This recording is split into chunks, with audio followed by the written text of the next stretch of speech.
This is so unhealthy. So no wonder when there's just something that I can't fix because the other person in the relationship isn't taking ownership for their own issues, that the relationship breaks down because I am not the savior. I'm completely bad at that. Helping you design your roadmap to wholeness from the inside out. This is Win Today. And now, here's your host, Christopher Cook. Hey friends, welcome to the podcast. Welcome to the month of December, where the snow flurries are already showing up, and I don't know how I feel about it. So if you're in a warmer climate, I'm jealous. But anyway, thanks for joining me this week. This is episode 271, guys, where today, I'm so excited, we're talking about codependency in relationships. We're talking about betrayal, and we're talking about why relationships are as hard as they are wonderful. Joining us today is my good friend, Andi Andrew, whose own history of codependency in relationships has given her wisdom through experience for all of us in our own lives. But quickly, before we head into the conversation with Andi, if you're enjoying Win Today, please do share it. Send a text to a friend and invite them to listen as well. And then rate and review the podcast wherever you're listening, especially Apple Podcasts. Here's why. When you rate, review, and share Win Today, guys, the listenership grows and we get to help even more people design their roadmap to wholeness, spirit, soul, body, from the inside out. Thank you so much for listening. Thanks for doing that. And right now, here's my conversation with Andi Andrew. You're listening to Win Today. Andi, we all need meaningful relationships in life. Relationships are both wonderful, but they're also hard. I'd love to know, why are you talking about the complication of friendships and relationships right now? What's your passion? The passion point for me, actually, this book was in a way conceived about 5 years ago, I would say. Yeah. I was in this place where I was cyclically, my relationships were just breaking down, specifically in the friendship arena. Mm-hmm. And I had to look at myself. It's like I felt like the Holy Spirit said to me, you are the common denominator in every relationship that you're in. And first of all, that was highly offensive to hear, but also true. So there was this challenge to that, but also this hope in that I know there was the degradation of relationships around me, but also what was the cycle that I was walking through that was unhealthy. And particularly when I was looking at the friendships in my world, I started to realize I am attracting people in my world that they want codependent relationships where I would carry things for them. If it was usually my fault if something went wrong, there was no ownership on the other end. I was the emotional carrier of most things. And so I just started to go, where did this come from? Because I had this fear every time someone would be like, is something wrong? Do we need to talk? And I'm like, I don't know, probably. What did I do this time? Right? And I realized, my goodness, this is not healthy. And it was affecting my physical health. It was affecting everything. So when I really started to look at it, and I know this is wild, but I know a lot of times we'll talk about the father wound, right? We'll talk about issues that we have with our dad and how that affects our interpersonal relationships. But I realized for me, this had to do with the mother wound and the woman wound, as I call it, in chapter 1 of the book that I just released. And I had to go there with my mom. We have this beautiful reconciled relationship now, but we didn't have a great relationship growing up. And I had to get her permission to write about her, of course. But what I realized is that as I was growing up, I was what I would call her emotional mother, or almost like the other, right? Okay. Yep. So what she would do, and I have these memories of conversations with her where she would tell me things as a young girl that were so inappropriate for me to know about her marriage or anything, honestly, about sex, about all these different things. And I was like, this is literally none of my business. And I knew that as a child, but you love your parents. You want to believe, as a child. And so I just remember carrying things for her up into adulthood. And it became very codependent, where I was carrying things that I couldn't fix, that I was too young to really understand or process. Fast forward into being like a 40-year-old woman, late 30s, and And I am like, what is my issue? Like, I'm a grown woman. I'm pastoring and leading. I have 4 children, but I can't create healthy relationships or connections with other women. So long story short, I ended up having this conversation with my mom, and there was a major breakthrough. I know I'm talking a lot, but that's kind of where... I love every minute, so keep going. Okay, cool, because I was like, we can go anywhere. And I think for me, it was born out of me needing to reconcile my own issues, face myself, and walk in healing in areas that were cyclical and broken, because I was the common denominator in relationships. And then I had to be intentional in creating healthy relationships. It just happens that this book has come out at a time where relationships have been broken down and just separated and torn apart. I mean, I don't know about you, but I have grieved more than I would like to admit over these last 2 years of relationships, friendships, people in church that I thought I would do life with forever, that are just gone. And it feels like this weird sudden death that we're all grieving and walking through, and we're looking at the wreckage going, how do we rebuild? So it's kind of wild that the book came out at a time where there's a need to rebuild that which has been broken, but we really do have to start with our own mental, emotional, and physical health before we can really even enter into healthy relationships, because we bring our whole self to the table, whatever that looks like. Wherever you go, there you are. Exactly. Right? This is why I was so excited to have you back on the podcast, because the last time you were on, we're like, forget the water wings. We're just headed straight into the deep end of the pool. And we're already there. And I was excited because I knew the quality of conversation we'd have today, Andi. And I'd love to put a pin on the things that you just shared. And to the extent you're comfortable sharing, I'd love to just ask, let's just first talk about the stretch of 5 years in broken relationships that you talked about in the book. Was there a thread through each relationship that highlighted a specific broken place or blind spot in your own life? Yeah, absolutely. There was a few. Number one would be that codependency. I am in a Celebrate Recovery group with a group of other pastors and leaders. So we're doing a step study together, and that was after I checked myself into 2 weeks at a place in Colorado that deeply changed my life. It's called Crossroads. And I knew that I needed something to walk in recovery, and I realized that what these broken relationships showed in me was that I had a need to make to fix things for other people, to carry things for other people, to emotionally be their baggage carrier. They'd be like, you know what? You look like you'll carry this for me. I'm like, I totally will. Like, I became Jesus. I became the fix-it person. I became the problem solver. The savior complex. Yeah. Yes. And I was like, oh my gosh, like, this is so unhealthy. So no wonder when there's just something that I can't fix because the other person in the relationship isn't taking ownership for their own issues, that the relationship breaks down, because I am an imperfect, I am not the savior. I'm completely bad at that. So I think that was one of the major things that I realized was a real issue for me. The other thing was self-preservation and self-protections. That was massive. And I break this down to, I had such a fear of betrayal, because what would happen would be in these relationships is I just so desperately wanted another friend, another woman in my world, because I had an unmet need from my own mother. Hello. And I wanted these women to meet a need. So it was this weird cycle.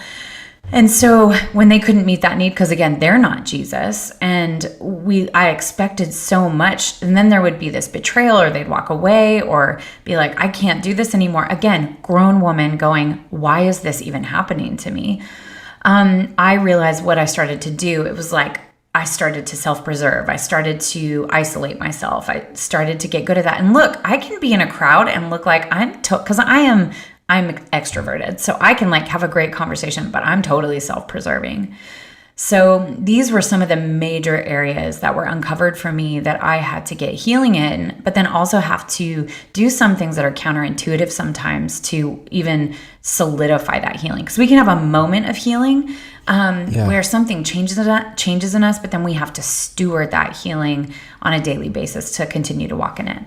And I would say this too. So if you're listening today and you're not in a leadership capacity, what I would say in the context of relationships is, Andi, any strength overextended becomes a liability to our character. So for a person like you, for a person like me, who's strategic, who's an initiator, who is dependable, can get things done, overextended, under stress, and in dysfunction, we're rescuers. I'm raising my hand right now. I know. We're fixers. We're enablers. Yes. And it sounds like you sort of went down that path a little bit. Totally. And I think you like know about all these things. You're like, oh yeah, I've read about this. I've heard about this. People do this. And then when you realize I'm doing this, and some of it is just survival mode. Some of it is just, it hasn't been uncovered yet. But I think what it was is there was so many hits, like for me personally, there was a few, some of them were new friends or things like that. But one of them was and I write about this as well, one of my best friends of 20 plus years. Like I've known her longer than I've known my husband. And it got to a point where she's that friend, a true friend can like use the sword and tell you the truth. And it what is that? The wounds of a friend. We welcome those. But what happened is I just got to a place almost like an addict where I needed a hit from somebody new that told me how great I was. That my friend who had been my friend for so many years would say, that person is dangerous. They only want something from you. And I didn't listen to her. So she was kind of like the last straw when she went, you know what? I'm putting a boundary up with you right now because you're not listening and I'm not doing this with you. And it broke me. I went, something's really wrong. That was kind of like a tipping point for me, was that my best friend of 20 plus years went, you know what? If you're not going to listen to me, if you're not going to let me be your actual friend, then I'm going to have to step away until you stop the way you're doing what you're doing. So that was a bit of a tipping point there. How are you feeling right now? And I'm not trying to make this a therapy session with you, but I'm just curious in what you just so vulnerably and authentically shared with us. How are you feeling in your soul health? Like listening to you, what I hear you saying would make me feel exhausted on the regular. I'm an introvert. I'm deeply sensitive. And so I would be holding back tears most of the time and feeling like in my day-to-day relationships that I'm walking on eggshells for fear of saying the wrong thing. So it puts me in this reactive posture. Like, how are you feeling right now? Because I'm listening to you, Andi, and going, I would just want to lay on the couch and I don't know. And just lay on the couch and not do anything, right? Yeah. So for me, like, how are you feeling? Yeah. Well, right now, at this very moment, I feel very grounded. And that is because I have intentionally walked on a recovery journey and still am in it. But I can very easily slide into places that are unhealthy where I do want to lie on the couch or stay in my bed or, binge watch a show and just escape to another world or read 10 novels and not let anyone talk to me because it's a safe space to go into. None of those things are bad in and of themselves, watching a show or reading a novel. But when you start to do them in excess, you know that you're not in a great place. But as for me, I know I said I was an extrovert, but I'm more like an ambivert. And I don't know if that's pastoring that turns you into someone who I love people, being around people, but then I need to be alone. Like, leave me alone.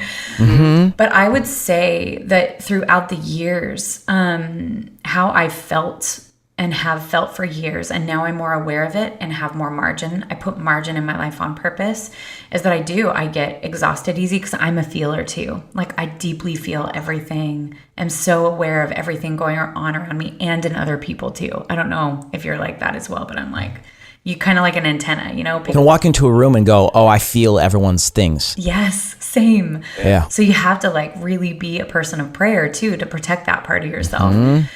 So I would say that through the years, like, that was a huge part of physical exhaustion, highs and lows, anxiety, depression, like all of the roller coaster. And now I feel like for the first time in years, like, we've lived in New York for 11 years.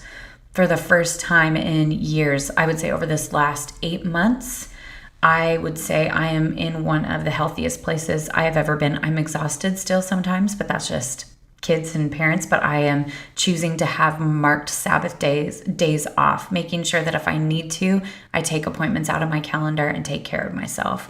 So I am finding ways to walk in health in a way. I love that you asked that question. Thank you for asking. Yeah, this is so rich already, and it makes me just want to drill down even further. I think about conflict in relationships and the natural complication of any relationships when two very different people are trying to make sense of life together. And I'm just not talking about romantic relationships, obviously, because we have work relationships and platonic relationships. But when there's conflict, Andi, I'm just curious. Yeah. Do you go toward the conflict or do you withdraw? Do you know what's so interesting is this is something I've learned about myself too. Over the last few years in my marriage or with my children, people that I know this sounds crazy to say, that I believe won't leave me, I will go right in. Because I believe that the conflict will bring true peace. Like it's a peacemaking thing. So I'll walk right into it. If I have fear that you may leave me or betray me, I will avoid you and self-protect. And so it's this weird thing that I've recognized about myself that when it comes to work relationships, even friendships, I have a fear that I truly have to overcome to go, you know what? This person in this relationship is worth the peacemaking, not the peacekeeping, but the peacemaking, meaning conflict, to bring peace, that it's going to take to step into. Even yesterday, we have a roommate that lives with us, but she's like my little sister. And we just had this moment where I was like, ooh, like I have this vulnerability and fear and this worry. And I said, I would love to share something with you, even though it's like putting, you know what I mean? Taking your armor off and being like, I want to show you something, even though I'm so scared. And it was so beautiful. She was just like, oh, I love you. Thank you for trusting me to share that. Like, you know, I just was so grateful for that moment. But yeah, I would say I have learned that if I trust you or know you're not going to leave me, I will have the hard conversation. If I'm not sure, I might avoid it because I just don't want to know if you're going to leave or not. So that's something I have to continually work on and overcome. It really sounds like, though, through that, Andi, you have a solid sense of how and when to establish boundaries. Yes. Because what I heard you say is when you're not sure that the person, and you talked about this in the book, and one of my favorite books is Safe People from Cloud and Townsend. Oh my gosh, so good. When we're able to discern safe people, we're able to better establish boundaries to know, like you said, Andi, it's not worth my time or energy to enter into conflict because this is not a safe person to begin with. Yes. Right? Totally. How do we discern that? How did you discern that? I think that I talk about boundaries a couple of times throughout the book, and one of them is at the end of the Navigating Betrayal chapter, which maybe sounds interesting. But what we have to realize is when you do navigate betrayal, which all of us haven't faced our last betrayal because we're alive and humans and in an imperfect world. And I think what I had to realize was, we have to check our own hearts first. But when it comes to boundaries and becoming a safe person, see, I want safe people in my world, but we forget that we have to become a safe person first. So what I had to learn along the way was where I would normally put up boundaries, and this is probably the number one thing that I have to discern, is if someone will not own their own side of the fence, if you will. If they are constantly talk about boundaries, breaking down your fence, coming into your space, like pointing the finger at you, but meanwhile, they're the one that just broke down the fence, crossed your boundary, told you it was your fault, and you look over at their life and it's a mess, but they won't own it. They're not doing the work. I think some of the things that I realized are people that refuse to read books or learn or grow or get prayer ministry or go into counseling. Those are usually the people that are pointing at you going, you're wrong. You need to fix this for me. And that's the number one place where I guess I would say that I have had to discern, like, if you're not going to own your stuff, that's the one thing I think in pastoring and leading that, I'll just say it, makes me furious, is when people point the finger but forget. I'm like, one day you're going to breathe your last and stand before the living God. And meanwhile, you're pointing the finger at everybody else. You don't get to do that. You will hold account for your own life and the choices you made and the stewardship of your heart on that day, if you will. I know that's super intense, but sometimes I'm super intense. So yeah, it's really good, and it's sobering wisdom that I think is value adding and just sort of sharpens the sword and says, "Oh, yeah, I gotta pay attention to this." So can I read you something on the boundaries part right here? Please do. Yes. So this was, like I said, Dr. Cloud and Townsend are phenomenal. Any of their books, Safe People, Boundaries, like they're the OG. Stunning. They talked about it. Mm-hmm.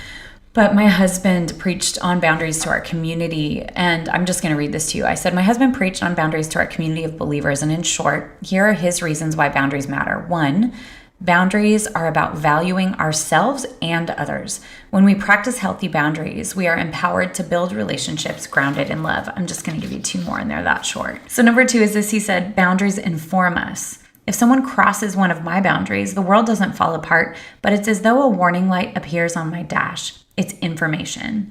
And number 3, yeah, that one's so good, right? And boundaries protect us. We are each called to guard our hearts. So that includes our values, thoughts, feelings, passions, sins, weaknesses, history, and strengths. And so I just love that. I love that boundaries inform us. Like if you put a boundary up and someone, I kind of just said that, but someone is continually crossing it, that's probably not a safe person to share your life with. And I realized too, and I know I talk about this, there's a chapter where I talk about circles and emulating Jesus and how he had the 3, the 12, the 72, and the multitudes. Even Jesus, in the 12 men that he did life with for 3 years, he had 3 that he brought closer than the rest. Because there was a need that he had as a human being to allow himself to be vulnerable with the few. And not the many. I mean, obviously he was the most vulnerable in dying on a cross and giving everything for us. But I loved that in some of the most sacred moments, he took just the 3 with him. And it's a beautiful model for us as well to understand not everyone is going to be able to have access to your life or to your heart. My friend Irene Rollins, who I'm in recovery with, she says, be authentic with the many and vulnerable with the few. And I think we've got to get good at that. Be your true self wherever you go. But you do not need to vulnerably share your life with so many people. Talk to people about the difference, Andy, between authenticity and vulnerability, because I think that's really good. The difference between the two, because I think it's easy to confuse them and then misuse the application. Yeah, totally. So authenticity. How do you know the difference? Yeah, how do you know the difference? For me, authenticity is like, this is my identity. This is truly who I am. This is my true self. And I want to drill down on that in 1 second too. But so that would just be like, I know who I am when I walk into a room and I know who you are. And I don't need to prove that. I don't need to prove that to you. This is authentically who I am, and not in a flippant, like, just take it. This is who I am way, but like I am confident in who I am when I walk into a room. Vulnerability is me 8 months ago walking through a crash and telling my husband, like, I'm genuinely concerned about where I'm at. And I don't know what's going to happen if I don't take care of this. And vulnerably telling him that, but then him looking at me saying, you need to call Irene and tell her this. So those would be the things I will probably never share publicly, the things about my mental, emotional state, the places where I was at that are between me, God, and a small circle of friends that are there for me to walk through it with me. So Irene, the moment I shared everything, like it's the embarrassing share, right? Like I don't want to tell anybody this of where I'm at, but I'm going to tell you. She goes, all right, well, I need you to know you're going to be okay, but here's the game plan. And this is where we're going to go. And that's when she's like, you're going to counseling. You're doing this. You know what I mean? And it was this friend who knew and knows things about me that are like almost like a weapon. Like she could use it against me if she wanted to, but that's how vulnerable I am choosing to be with her because I trust her and she has made herself trustworthy. And so that's the difference as far as I can see, but I can drill down, ask whatever you want to ask, but I got something I could share about how we walk in as our true selves that I got out of counseling. That was really helpful too, if you wanted. Why don't you go there right now, because it's on the forefront of your mind, and I'll follow up because I want to ask you about shame, because there's a linchpin of shame I want to talk about. We can definitely talk go about. There first. So I think one of the greatest keys that I walked away from this time of like intensive, like it was literally a 2-week intensive of counseling, was this one progression that they showed us. And it was, a lot of things start with a wound, right? So when we're wounded, and we're all humans, so there's been wounding in our lives. It just is what it is. But when that wounding takes place, that's when the enemy sneaks in to lie to us. So a lot of times we associate with a wound a lie. And at the same time, Jesus is well and truly there to tell us the truth about that wound, but often the lie is very loud. And so we grab onto that lie, and from that lie, what ends up happening is we create a false belief. a belief system that we begin to live by. So we now have literally a groove in our brain that's a false belief system. And from that false belief system, we build a stronghold around us. So that can be, Yes. right? We're like, you know what? Yes. I know the Lord is my strong tower, but I'm better at building a stronghold around myself. And so we do that, whether that's with anger, control, isolation, self-protection, all of the different things that we each do. And then from that place, inside of our little stronghold that we have built, we begin to say vows. I will never trust another man again. I will never trust another woman again. I will never trust the church again. I will never. And we stay in there. And from those vows, what happens is when we go out into public, we live as a false self, because we have truly buried away who we truly are. So what we can do, which this was so empowering to me, is that we can go back to any wounding. We can sit in the presence of God and go, God, what is the truth about the lie I've been believing about that wound? And then you write it down, hold on to that truth. What's the false belief I've been living by? It's that, nobody is safe. I can't trust anyone, whatever that looks like. And then you go the progression from there. Okay, what is the stronghold that I've built? Father, I repent of my anger. And then what are the vows that I have said? I renounce the vow that I can never trust anyone again. And then you'll find that as you do that, you will get to be your authentic self. Your true self stands up, comes forward, because your belief systems are completely, in a way, rewired and transformed so that you can have true belief systems and realize that, and that's where you can live grounded again in who you truly are. So I know that was the authenticity and vulnerability. We can all be our authentic selves when we deal with the wounding and the lies and the belief systems. And then vulnerability is when you really let your guard down and people see the ugly and the things that you just don't share with everyone. And sometimes people share a little too much on the social channels about their lives and let people commentate on it. And I'm like, that's not healthy. So not helpful either. Well, that's right. We build out this scaffolding called ego protection, and it manifests through shame and self-protection and self-promotion. And in a lot of cases, we end up putting on a mask. And after time, if we don't deal with these issues of the heart, our authentic self is indistinguishable from the mask that we are wearing to project onto the world for fear of being rejected. Like, walk us through how's this played out for you? Yeah. The biggest thing for me that I've learned throughout the years is that we have to do the work.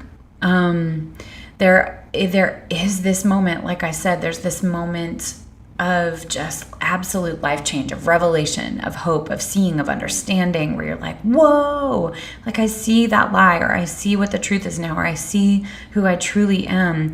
But then you have to do the work to continually walk in it. It's like the faith without works is dead. We have faith to trust into and lean into the healer, and he heals. And then we have to do the work to walk it out. My Celebrate Recovery group, our text message thread is called We Do the Work, because we remind ourselves that we partner with Christ to walk in the work of being recovered. So like John 10:10, we know this. The thief, he has like one job, the liar, as you called him. He comes to steal, kill, and destroy, to do that to our relationships, to do that to our own lives. But Jesus said, I have come to give you life and life to the full. But we have to choose daily what we partner with. Do we partner with the lies? Do we partner with the truth? Do we partner with the destruction around us? Not that it's not there. Again, this is the thing. We can't walk in denial. We actually have to face the pain to heal from the pain.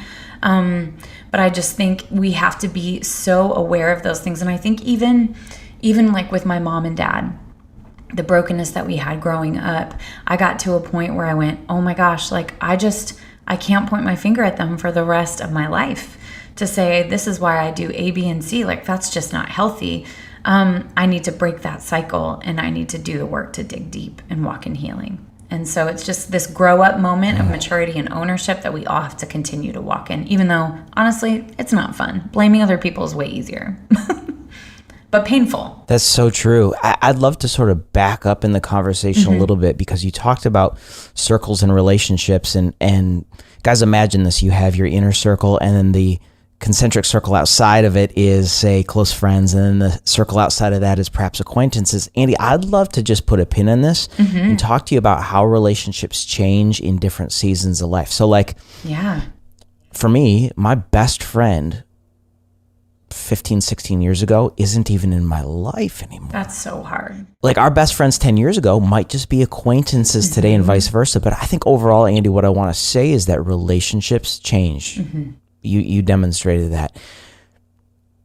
Change involves loss, and loss requires grief, though. And I think this is important to talk about, because for a lot of people like me and you, whose heartstrings run deep, like how do we navigate these changes well? Yeah, I think the biggest thing that we have to do, and this is a huge thing that I talk about as well, is we have to grieve properly. The cycle, the stages of grief, they're not always linear. Sometimes you're in more than one stage at the same time, right? And I think that's frustrating too. I think there's a couple of things. I think with relationships in general, the biggest way that I have had to move on, let me stay on grief for a moment, is that I realized there was one stage of my life, and I write about this too, where I just was so low, so sad. And I messaged one of my mentors, Maria Durso, and I just said to her, I happened to be in London with our London community, and I couldn't get out of bed. You know, those days where you're just like, I'm in this beautiful city and I could go out and walk around, but I just feel so sad. I feel so heavy. I don't know what to do. And I text her this, and right away she writes back. She's like, don't you dare give up. Like, I can hear her voice. She's got this beautiful, like, New York accent. She's like, don't you dare give up. And she's like, in due season, you'll reap a harvest. And she just wrote in parentheses, today's just not that day. And then she picks up the phone and calls me, and I just start sobbing. But after I got off the phone with her, I realized that I had been stuck in this cycle of grief, and I was avoiding it. And I felt like the Spirit of God said to me, Andi, grief is not your enemy. It's not your enemy. But I hadn't intentionally walked through grief. I mean, if you think about it, you start with denial. You're like, this isn't happening. I'm creating a false world. Everything's fine. Everything's good. It's almost like how some people coped probably with 2020. And then everyone thought 2021 was going to be better. Somehow the changing of a year changed things. But the denial of, let's just go back to how things were. I just want things. I'm like, well, no, everything's changed. So we need to grieve what was and step into what is. But then there's anger. And I think, why am I angry? Why am I cutting people's heads off? Well, maybe you're just in the middle of grief because you've lost friends that you thought would be with you for the rest of your life, or relationships, and whatever that looked like. And then there's the bargaining, like, God, if you can do this in another way, can you fix it all? Can we go back in time? And, and then there's depression, the heaviness that comes with this. And that's when you got to watch yourself and go, oh, why am I binging all of these things? Or why am I doing what I'm doing? And paying attention to where you're at, because it's very possible you're in a cycle of grief. And then when you get to that place of acceptance, it's not that you're like, everything's fine. You're like, you know what? My relationships have changed, and I accept the fact that that is true, and I can move forward. And I think for me, I would say to anybody that's listening, grief is not your enemy. And going through the stages of grief are so healthy and right. My two best friends in the world, the one that I was talking about of 20 plus years, and our roommate, who's like my little sister, within the span of a week, one of them lost their mother, one of them lost their father. Within the span of a week, my two closest people. I was flying to their home states. I was walking through grief with them. The one that lives with me right now too. We watched a show last night that triggered every emotion. And I said, do you want me to stay with you, or do you want time? She's like, I just need time. I just need to cry. I was like, okay. So, it's being aware of where you're at and what you need, and processing that because grief and loss happen all the time, whether that's in relationships, the loss of a dream, the loss of a job, the loss of a season. We just have to get good at processing it. Otherwise, here's what I know is grief is stored up in our body, and it will come out at some stage, in some way, in some form. So we do have to walk through it, even if we don't want to. You want to unpack that a little more? I know how it's stored in our body, but maybe listeners today don't. And I'd love to kind of give them some clues so that they know in their own experiences, oh, this might be an unresolved disappointment. This physiological reaction might be because of an ungrieved loss. What are some signs of that, Andi? Yeah.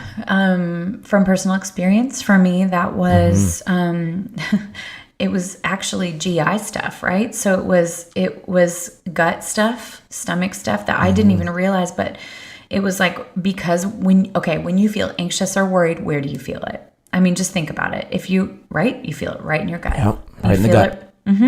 And that's because, I mean, I'm not a scientist, but all the people that I went to were, they helped me out.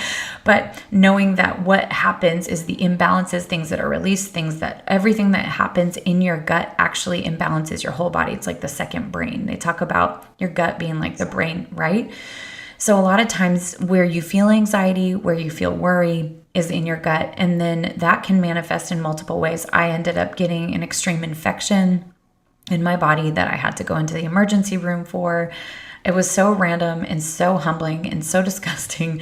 But then when we traced it all back, what I realized is it was a spiritual and emotional issue that manifested in my body. There was some really crazy, weird stuff going on in my life at that time around me from people within our church community that I was not facing. I was in denial. I was not grieving. I was not letting go. I was not setting boundaries. So imagine yourself like not having your armor on, if you will. And I was just like under assault, like every part of me, body, mind, spirit.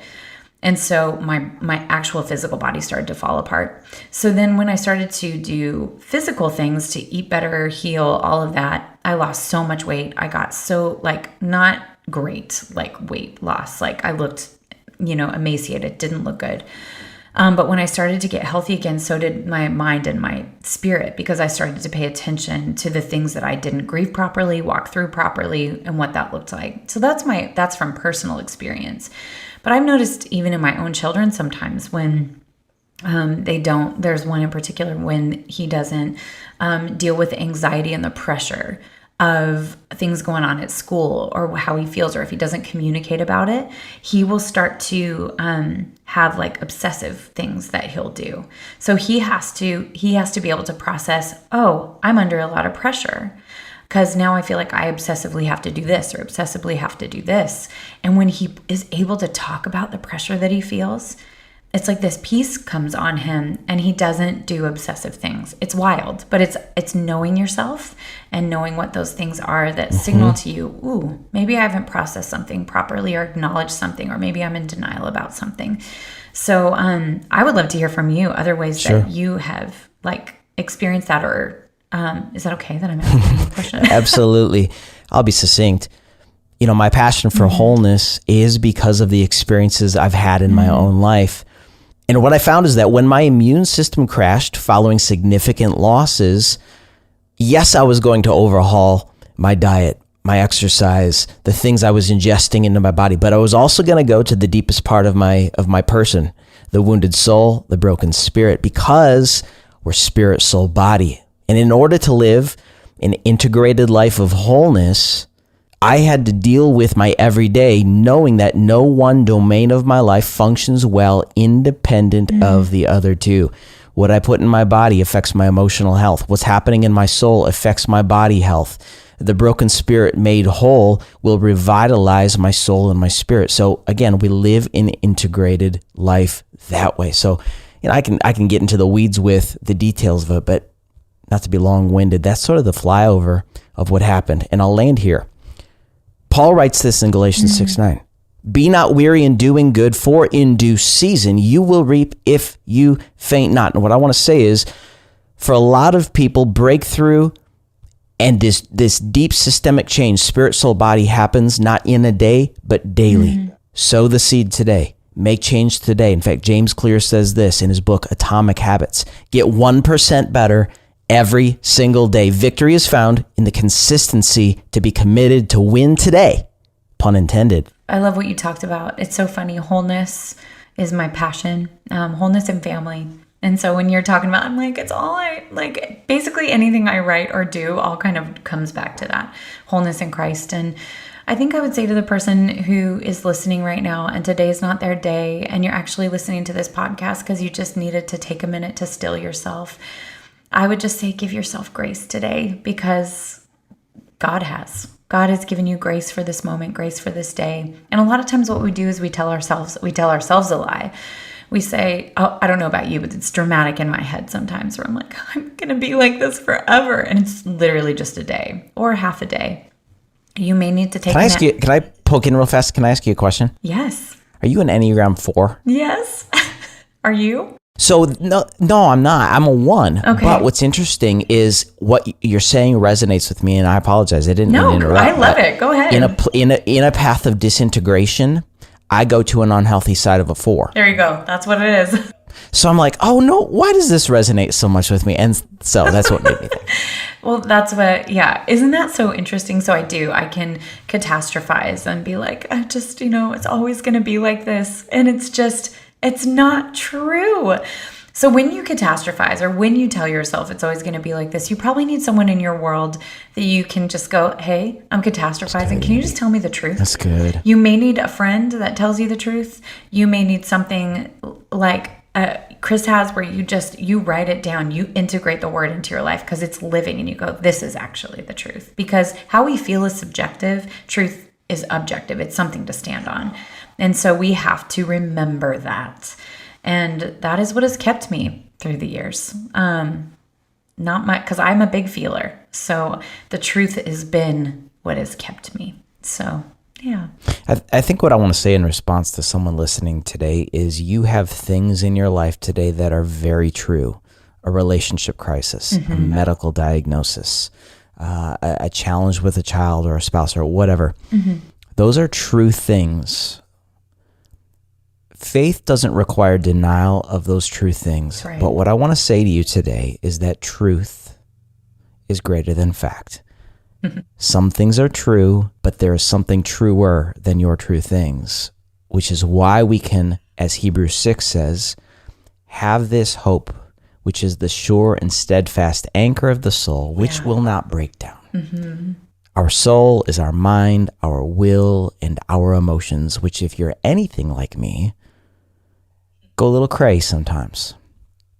Because insecurity is a huge vice for me. And I'm like, I feel super defensive and insecure and self-protective. But we have this anchor. Yeah. It is a sure and steadfast anchor for our soul. And so, Andi, thank you for sharing that. Yeah, my pleasure. Andi, talk to the rescuers and fixers, because rescuers and fixers love people really well. But overextended, that compassion empowers dysfunction. So they either help people stay in a state of victimhood or they justify their destructive, abusive behavior. Talk about both. Yeah. So in the first one, where basically you're enabling someone to be a victim, that's super disempowering. I think about that even as I raise my children. So I'll put it in that context. There are a lot of things where I've noticed with my children, this sounds like a ridiculous, maybe illustration, but one of my kids got a bad gym grade. And they got a bad gym grade because every time they were in gym, they would say, my stomach hurts or I have to do this. And then I didn't know this until later. And they said, can you write a letter to my gym teacher and tell them to give me a better grade? And I literally laughed. I was like, absolutely not. I was like, here's where you get to learn and own your choices. So you get to own this. I am not going to step in for you. How do you think that's going to look like to your gym teacher too if your mama comes in and says, please give my child a good gym grade? And they kind of looked at me. I mean, it was but I think what I have tried to teach my own children, because I'm so aware that I can be a rescuer, want to fix things, is that I have to have, the Holy Spirit has to go, let them go. I am greater than you are. If you pray for me to encounter them, I want my kids to encounter the living God, the rescuing God, the one who came to redeem and restore them. But if I keep stepping into that place or owning things for them, they learn nothing. So that's the one thing that I think we have to, it's really difficult to do, especially if you're an enabler, because it's what you grew up in, it's what you saw, it's what you were taught. You have to make a conscious choice to do that, even though it's difficult. What was the second part? The second one you said? Yeah. The second part of that is where the rescuer, where the fixer justifies and empowers the destructive behavior to continue. That's why truth and love have to go hand in hand, right? Because love without truth is destructive. It can be because you have to have the two together. It's like saying, you know what? I support your choice to step in front of that bus because you just want to. I'm like, no, love would say the truth is you step in front of that bus, you're going to die, even though you think that nothing's going to happen and you are, so I think that has probably been another like weakness, like that I know in myself. It's like both my husband and I, we just want to believe in people so much that when they have cycles of destructive behavior, if you don't get to a point where you go, that's enough, they don't just destroy themselves, they destroy people around them. And so to have compassion or love without truth is very dangerous. You need the guardrails, you need both and so again, not perfect at it. It's like, I feel like my husband and I believing in people and seeing them, even if they're screw ups, is a strength, but it also can be a weakness because it can go over into, well, we'll be the ones that champion you. We'll be the ones that see you come through, but they have to choose for themselves that they want that. So that's a major part of it. Yeah, that's really, really helpful. I think about it this way. It's really hard to pull someone out of a burning building if they think the fire is warm and cozy. That is the truth. You're like, no, that's going to kill you. Well, yeah. So then how do we, and this probably comes back to truth and love, how do we wrestle with the tension of, I can't stand to see you in this much pain? Oh, I think that's a huge part of it. But I think it's really getting good at honest conversations in love. So it is truth and love, I guess. Because for me, like some of the cyclical things that I already see in my own kids is I go, okay, what are you willing to do to work on this? And also I need you to know that you have broken my trust and broken my heart, but I still love you. But I can't fix these choices for you. And so I think it's us getting good at having those sorts of conversations with people that are in our world, even though we maybe don't want to. It's like my best friend. Well, guess what? We're still friends. But she said, you know what? You are operating from a place, this is destructive behavior. No wonder you keep getting what you don't want, but it's because you're not changing anything. You're not listening. You're not doing the work. You're not changing yourself. You're just going for another hit, and that's on you. And so I think sometimes the person in our world, but the person in our world needs the shock of like, oh, I have to actually own this. And also sometimes what you've realized is people prefer the pain of addiction or the pain of their cycles than the pain of change.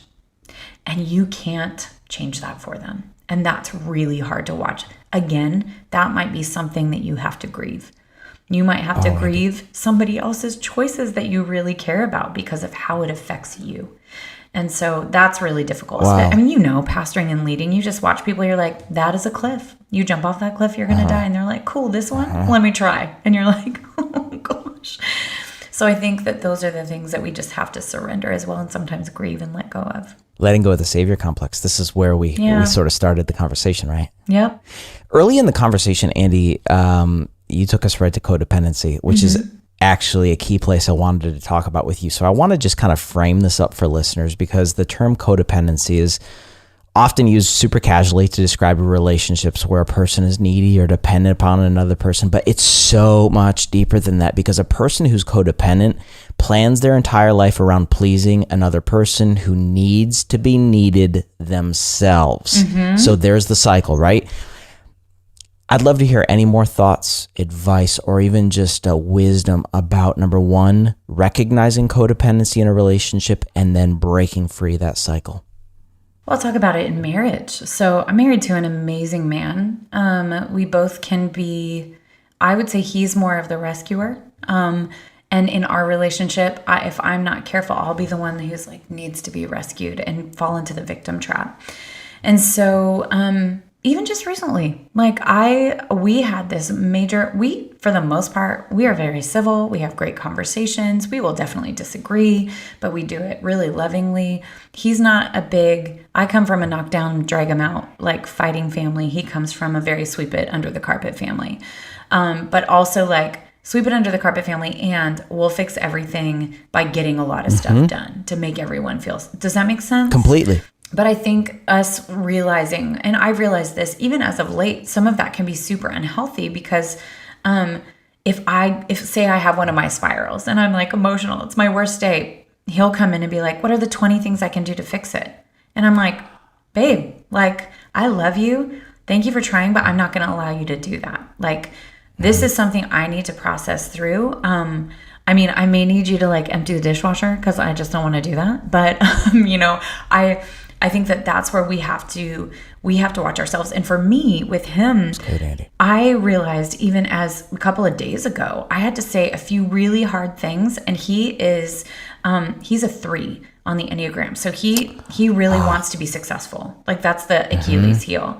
So if I bring anything up that makes him feel like a failure or unsuccessful, and even if I say it in the nicest way possible, he just like he'll shut down. But I have to go, I'm not going to carry that for you. I love you. I'm supposed to tell you the truth and still love you. And I'm going to need you to take that. Because he's like, well, what do you need me to do? I'm like, no, I'm not going to tell you how to succeed. I'm going to tell you to go to God, because I don't even know what to say. And so I know that is like a very, I hope that helped, like very broad, but in a way, because even my husband and I can be codependent on each other in a very, one of us can be the enabler, one of us can be the victim. And we have to really watch those cycles and just call them out and not do them. So I don't know, was that helpful? Very helpful. No, very helpful, because the case study allows people listening to go, oh, I know where that's probably showing up in my own life. Yeah. And I see it in my own. So, Andi, I have just so loved this conversation with you. And here's where I want to land the plane. Just doing some show prep today for our conversation. I typed into Google, why are relationships, and just wanted to see what would populate. And the number one search result was this. Why are relationships so hard? Oh. So there's obviously a worldwide visceral response to the fact that, yes, relationships are wonderful, but they're also really hard. Take us wherever you'd like. What do you say to that? Well, I think relationships are so hard because we show up to all of them with unmet needs and unspoken expectations and brokenness. And we want someone to fulfill those needs and fix it for us. And it's subconscious. And so whether that is you looking for the perfect church that doesn't exist, or the perfect husband or wife that doesn't exist, or the perfect shots fired that doesn't exist, they just don't exist. Okay. I think that the one thing, I'll bring it back to what I said at the beginning, is we are the common denominator in every relationship that we're in. So therefore, the one thing we can do is heal and restore and step into healthy and whole, beautiful, rich relationship with God, and then choose to do it the best that we can in community with other people. And so that would be why they're so hard, though, because we're all looking to somebody else to fix it. And the only thing we can do is really heal in ourselves and then do our best to be the best friend, the best wife, the best sister, the best whatever it is to the people in our world. So that's what I would say in the most simplest way. Andi Andrew, you are a gem. Thanks for being here today. I'd love for people to stay connected to you. And I just got a shout out. I know it's your last book, but y'all, Fake or Follower, Andi's last book. That'll mess you up real good. So I'm going to put a link to both in the show notes. But Andi, I'd love for people to stay connected to you and what you and Paul are doing. How can they do that? Yeah. So the best way to do that, everything is just at my name, andiandrew.com. Like, I've got everything there. Andi with an I, Andrew with no S on the end.com. And then all my Instagram, like my social handles are all the same too. So that's the best way to connect with us. All life is there. Well, not all life is there. Social life is there. There it is. Yeah. Andi, thanks for being here today. Thank you for having me. You're such an amazing man. Grateful for you. wintoday.tv/episode 271. Go get a copy of Andi's brand new book. And I'm going to put a link, as I mentioned in the conversation, to her previous book, Fake or Follower. So again, wintoday.tv/episode 271. That's wintoday.tv/episode 271. Well, listen, up here next week on the podcast, we're answering this question. How do I create better habits for everyday life? People say, goal setting's failing, but I think it's because my habits and systems are unstructured and I'm exhausted and empty. We're going after that. Justin Kendrick is here. Here's a preview. And so now I'm just going to be me. And if it's a little clumsy and a little sloppy and a little ugly, again, I leverage vulnerability to make honest connection. And this is exactly, by the way, what Jesus did, right? There's no more vulnerable place than the cross. You know, we're fully exposed, fully unveiled, naked, right? The nakedness of Adam embodied in Jesus on the cross, God was saying, hey, I've become vulnerable, so now you can reciprocate and know that you'll be accepted. We'll see you right here next week with Justin Kendrick. Thanks again for joining the conversation this week right here on Win Today. I believe people just like you should be able to live successful, meaningful lives, and that's why I want to invite you to join the inner circle of readers on my email list who get weekly, well-researched self-improvement tips. So right now, go to wintoday.tv to sign up. It's absolutely free. And lastly, whether you're a new listener or have been listening to the show for a while, I'd really appreciate your rating and review of Win Today on the Apple Podcast app. So right now, will you write a short, honest review? Doing so helps expand the listenership of Win Today, and that would mean a ton to me. Thanks again for listening today. I hope you have an awesome week. We'll talk to you again really soon. Bye-bye.